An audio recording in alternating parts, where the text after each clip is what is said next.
കോഴിക്കോട് പന്തീരാങ്കാവിലെ ഗാർഹിക പീഡന കേസിൽ രാഹുൽ മാത്രമാണോ കുറ്റവാളി? ഇയാളുടെ അമ്മയ്ക്കും സഹോദരിക്കുമെതിരെ നടപടി വേണ്ടേ? നവവധുവിനെ ക്രൂരമായി ആക്രമിച്ചത് കുടുംബത്തിന്റെ കൂടി അറിവോടെയെന്നാണ് പരാതി. ആദ്യം പ്രതിയെ സംരക്ഷിച്ച പോലീസ് സംഭവം വിവാദമായതോടെ പുതിയ സംഘത്തെ രൂപീകരിച്ച് അന്വേഷണം ആരംഭിച്ചിട്ടുണ്ട്.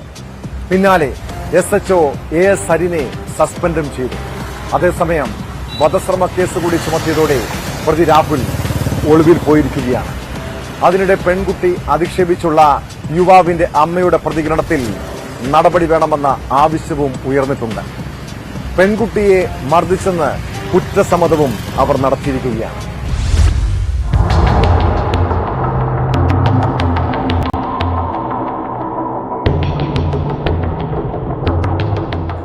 ഗാർഹിക പീഡന കേസിലെ അന്വേഷണത്തിൽ വീഴ്ച വരുത്തിയെന്ന് കണ്ടെത്തിയതിനെ തുടർന്നാണ് പന്തീരങ്കാവ് SHO സരിനെ സസ്പെൻഡ് ചെയ്തത്. കമ്മീഷണർ റിപ്പോർട്ട് പരിഗണിച്ച് ഉത്തരമേഖല IG-യുടേതാണ് നടപടി. ഭർത്തൃവീട്ടിൽ ക്രൂരമായ പീഡനത്തിനിരയായെന്ന് പോലീസ് സ്റ്റേഷനിൽ നേരിട്ടെത്തി പരാതി നൽകിയെങ്കിലും അർഹിക്കുന്ന പരിഗണന SHO നൽകിയില്ലെന്ന് കമ്മീഷണർ IG-ക്ക് നൽകിയ റിപ്പോർട്ടിൽ വ്യക്തമാക്കുന്നു. പരാതിക്കാരിയോടുള്ള സരിന്റെ ഇടപെടലും മാന്യമായിരുന്നില്ല. സസ്പെൻഷന് പുറമെ SHOയ്ക്കെതിരെ വകുപ്പ് തല നടപടികളും ഉണ്ടാവും. കേസിൽ പോലീസിന്റെ നടപടികൾക്കെതിരെ രൂക്ഷമായ വിമർശനം ഉയർന്നതിന് പിന്നാലെ രാഹുലിനെതിരെ വധശ്രമം, ശ്രീധന പീഡന കുറ്റങ്ങളും ചുമത്തിയിരുന്നു. രാഹുലിനെ കസ്റ്റഡിയിലെടുക്കാനുള്ള നീക്കങ്ങളും പോലീസ് ആരംഭിച്ചു. കേസിന്റെ അന്വേഷണ ചുമതല ഫാറൂഖ് ACP സാജു ഇബ്രാഹിമിന്റെ നേതൃത്വത്തിലുള്ള പ്രത്യേക സംഘത്തിന് കൈമാറി. ACP പറവൂരിലെത്തി യുവതിയുടെ മൊഴി രേഖപ്പെടുത്തി. പോലീസ് തെരച്ചിൽ ഊർജിതമാക്കിയതോടെ രാഹുൽ ഒളിവിൽ പോയി.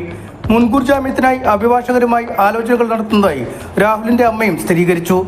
ബംഗളൂരു വഴി രാഹുൽ സിംഗപ്പൂരിലേക്ക് കടന്നതായും വിവരങ്ങൾ പുറത്തു വന്നിരുന്നു. എന്നാൽ ഇക്കാര്യം കുടുംബം തള്ളി. രാഹുൽ ഇപ്പൊ എവിടെ ഉണ്ട്? പുറത്താണ്, ഇവിടെ തന്നെയുണ്ട്. അവന് ഈ കോഴിക്കോട് വിട്ട് പോയിട്ടില്ല. കോഴിക്കോട് വിട്ട് എവിടെയും പോയിട്ടില്ല, പോകില്ല. കുട്ടീനെ അടിച്ചെന്നുള്ളത് പറഞ്ഞ സത്യമാണ്.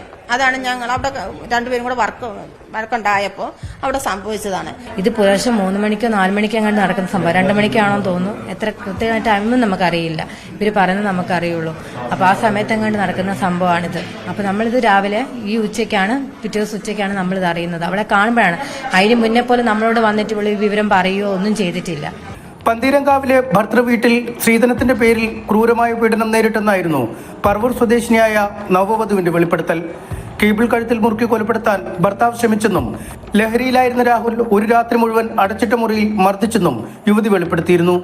രാഹുൽ ഭാര്യയെ മർദ്ദിച്ചതായി രാഹുലിന്റെ അമ്മയും സമ്മതിച്ചു. യുവതിക്കെതിരെ പല ആരോപണങ്ങളും രാഹുലിന്റെ കുടുംബം ഉന്നയിക്കുന്നുണ്ട്. വിവാഹം കഴിഞ്ഞ് ഒരാഴ്ച തികയും മുമ്പാണ് യുവതി ക്രൂരമായ പീഡനത്തിന് ഇരയായത്. വീടുകാണൽ ചടങ്ങിനെത്തിയ അമ്മയും സഹോദരനും അടക്കം മുഖത്തും ശരീരത്തിലുമേറ്റ പാടുകളും രക്തക്കറയും കണ്ടതോടെയാണ് യുവതി കുടുംബത്തോട് ഇക്കാര്യം പറഞ്ഞത്.